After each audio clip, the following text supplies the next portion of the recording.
Guys, welcome to my channel nursing era. आज की NCP बनाएंगे हाइपोथायराइडिज्म पे। एनसीपी बनाने से पहले हमें पता होना चाहिए what is the meaning of hypothyroidism. Hypothyroidism एक ऐसी कंडीशन होती है जिसमें हमारे thyroid gland T3 and T4 hormones को बहुत कम अमाउंट में प्रोड्यूस करते हैं, जिसके नतीजे में जो हमारा मेटाबॉलिज्म है वो बहुत कम काम करता है। इसकी वजह से कुछ हमारे पास सिम्टम्स होते हैं जो कि रिजल्ट में आते हैं, सिम्टम्स प्रोड्यूस हो जाते हैं, जिसके अंदर सबसे कॉमन जो हैं वो है फटीग है, टायर्डनेस है, लेथार्जिक कंडीशन होती है, पेशेंट की स्किन ड्राई हो जाती है, कोल्ड इंटॉलरेंस होता है, वेट गेन हो जाता है, कॉन्स्टिपेशन फील करता है, पेशेंट डिप्रेस्ड होता है और मसल वीकनेस हो जाती है आर्म्स एंड लेग्स में। अब हम बनाते हैं NCP for the hypothyroidism. First of all, जो नर्सिंग प्रोसेस के अंदर फर्स्ट कंपोनेंट है वो होता है असेसमेंट। असेसमेंट के अंदर हम लोग दो चीज़ें देखते हैं। Number one is the subjective data और number second is the objective data.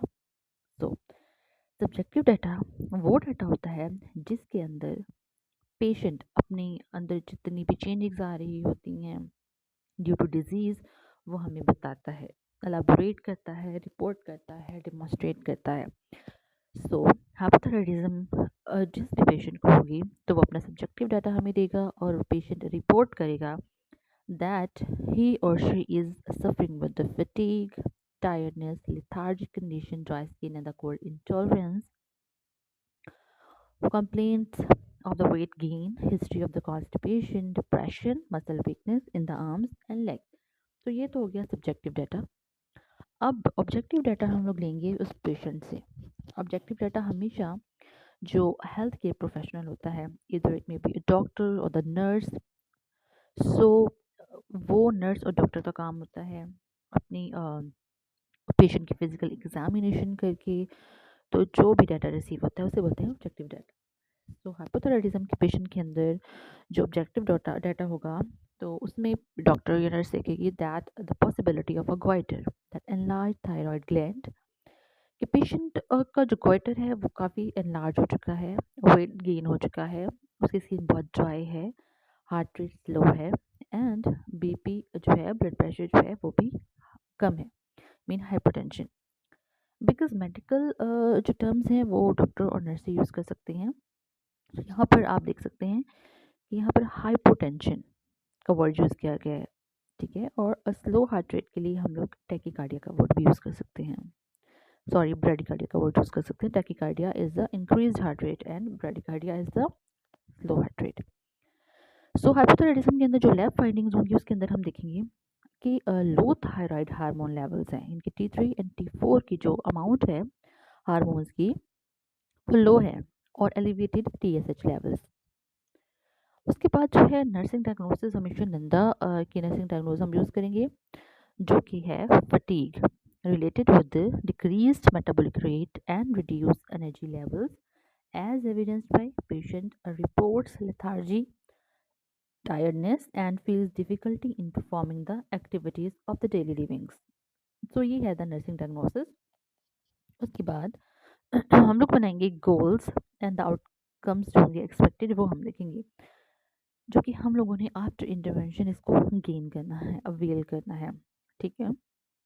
तो गोल्स जो हैं उनको बोलते हैं एक्सपेक्टेड आउटकम्स। इसमें हम लोग कुछ शॉर्ट टर्म गोल बनाएंगे जो कि with in weeks, with in days and हम लोग गेन कर सकते हैं, और लॉन्ग टर्म गोल्स वो होते हैं जो कि मंथ्स में जाते हैं, ठीक है।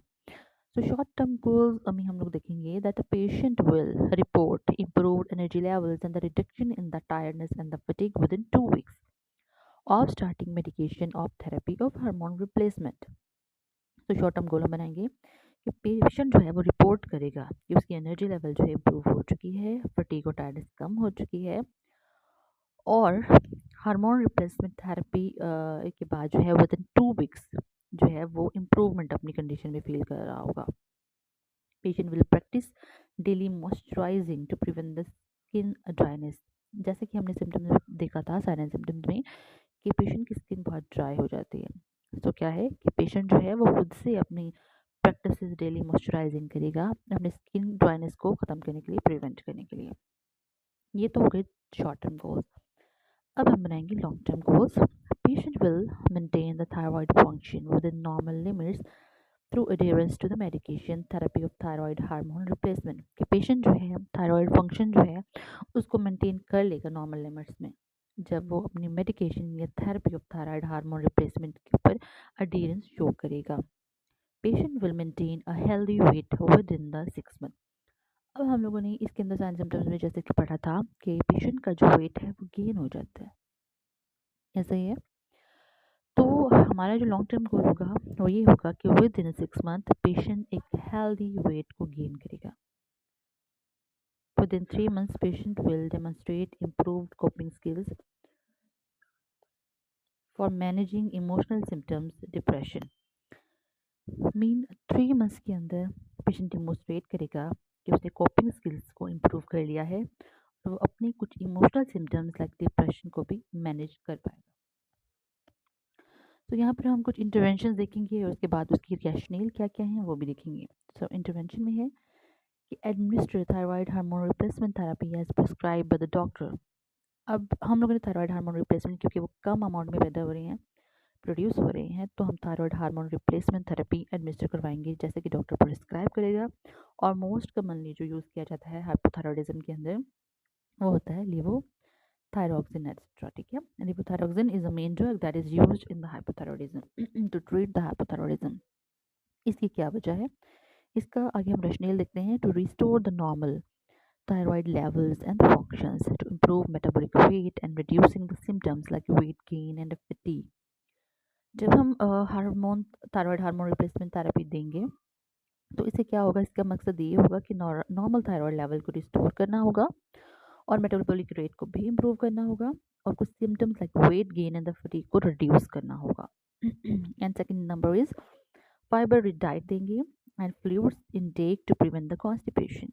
जैसे कि हमने जो है सब्जेक्टिव डाटा में देखा था हिस्ट्री ऑफ कॉन्स्टिपेशन, तो हम फाइबर रिच डाइट देंगे पेशेंट को और फ्लूइड की जो है कंजम्पशन ज़्यादा से ज़्यादा करवाएंगे that to prevent the constipation. इसके रैशनल है कि फाइबर और जो फ्लूइड्स होते हैं वो बाउल फंक्शन को प्रमोट करते हैं, रेगुलरिटी करते हैं और कॉन्स्टिपेशन को रिड्यूस करते हैं। Number third is monitor the vital science specially heart rate, blood pressure and the temperature. इसका रैशनल है कि हमने vital science specially heart rate and blood pressure temperature को क्यों मॉनिटर करना है, क्योंकि इसको मॉनिटर करने से जो ब्रैडीकार्डिया है एंड हाइपोथर्मिया है वो हम लोग डिटेक्ट कर सकते हैं इजीली और उसके बाद हम इम्प्लीमेंटेशन एंड इंटरवेंशन भी अकॉर्डिंग कर सकते हैं उसकी ना।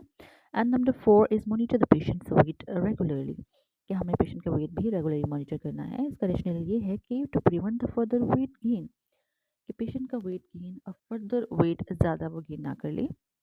Number 5 is teach the patient and provide the emotional support, कि हमने पेशेंट को टीच करना है, काउंसलिंग देनी है, ठीक है, असिस्टेंस प्रोवाइड करनी है, किस चीज़ के लिए, इमोशनल सपोर्ट प्रोवाइड करने के लिए। इसका रैशनल है to improve the mental wellbeing. Okay, उसके बाद हम इवैल्यूएशन देखेंगे कि इधर हम लोगों ने जो इंटरवेंशंस की हैं उसका क्या इफेक्ट हुआ है, क्या उन इंटरवेंशन से हमारे हमने जो एक्सपेक्टेड गोल एक्सपेक्टेड आउटकम्स बनाए थे वो हमने अचीव कर लिए हैं या नहीं। अगर कर लिए हैं तो वेल एंड गुड, एंड अगर नहीं कर लिए हैं तो क्या हमें फर्दर मॉडिफिकेशन की ज़रूरत है, फर्दर इंटरवेंशन की ज़रूरत है कि नहीं। तो इस एवैल्यूएशन के अंदर हम देखेंगे कि patient reports increase energy levels and reduction in tiredness fatigue after following the therapy of thyroid hormone.